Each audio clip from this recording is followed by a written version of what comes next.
Hi, welcome back to Air Engine Research. Today, I thought maybe I would show you some of the parts that I have finished and also give you maybe a small kind of a tour in my shop, show you what tools I use and what I have. This is my drill press.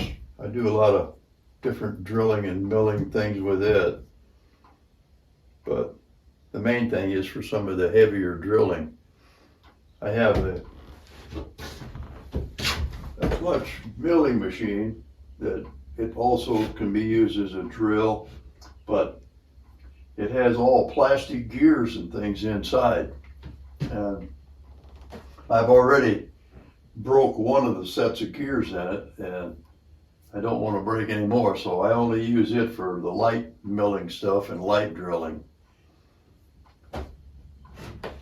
And I have a metal and a wood turning lathe that I use for various parts and pieces when I have to make something round, ring, and cut out metal and do some milling on it. And just recently I added a 5-inch chuck to it. Took quite a while to get that adapter plate made, but I did get it finally made. And it works, and I was able to go ahead and turn down those bigger rings that I couldn't do with that 4-inch chuck. This is a temporary thing that I put together to be able to kind of pre-assemble my different parts that have to be put together and lined up with each other. The three things here are the valve heads, and one of them, so far I have a cylinder attached that screws in. I have the piston part that goes with it. I'm working on making the seals now, so I'll have that done pretty soon. I'll do a little close-up also of these different things to show you a little bit more about what's sitting here and what they look like when you see them up close. So I'll go ahead and start doing that now. I'll take it nice and slow so you won't get dizzy. That's my metal bandsaw. That really comes in handy. Years ago, we used to do everything by hand with a hacksaw. Oh, that took a lot of time and a lot of effort. Now, it's just great. Oh, and by the way, when it gets hot in here, I do have an air conditioner and a fan, so that keeps me cool or keeps me warm in the winter time. Okay, this is three of my cylinders, and you can see there's some seals that I've been working on. Those pieces right there are going to be what I would call tappets for the intake and the exhaust. They will fit on a bar that goes across in front like this bar up here, and the tappet then would fit to where it hits the top of the valve when it swings. It opens and closes the valve.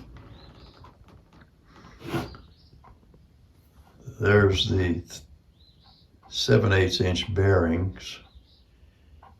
And my design for making the head. I only have 3 of the heads finished, and I still need to make one more, so as soon as I get the piece of aluminum, I'll start working on that again. Those are going to be some plates that'll get put in the corners of my frame to make it square.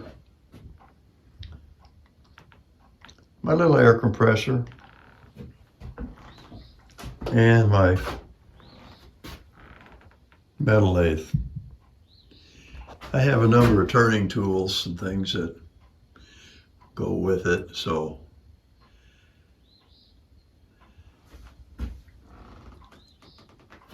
the rings that go around the drive shaft and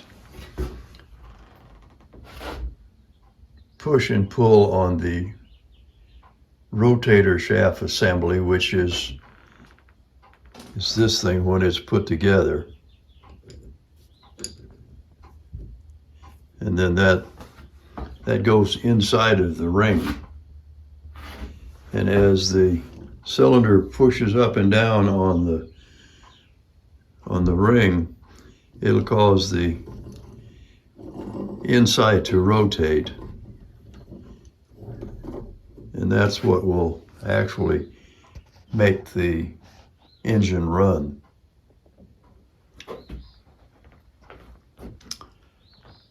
Some of the tools that I also use are different things that I have to use at various times.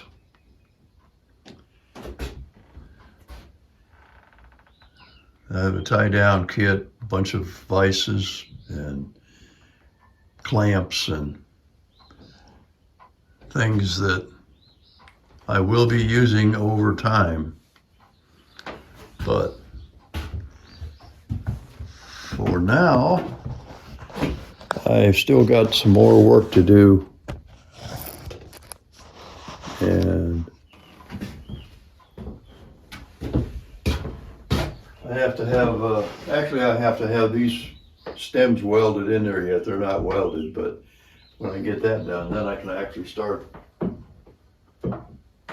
putting together each of the pieces and in an assembly, and then figure out where they have to be located to tie them down. I have one problem that I haven't really figured out yet. It's going to be very difficult to get in here when there's four of these sitting, you know, right next to each other.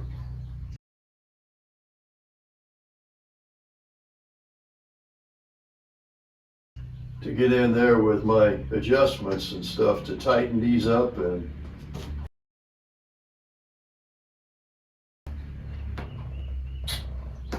I'll have to figure out a way to do that. But I think I might have a good idea. So I'm not going to make this video very long. I'll just say over the next couple of days I'll be showing you some real assembly stuff and possibly see how it's going to actually run when they're all together. So for now, thank you for checking in, and if you're interested in watching what I'm doing, please subscribe. Check that little notification bell up on the side and you'll be notified anytime I put out a new video. So once again, thanks for checking in.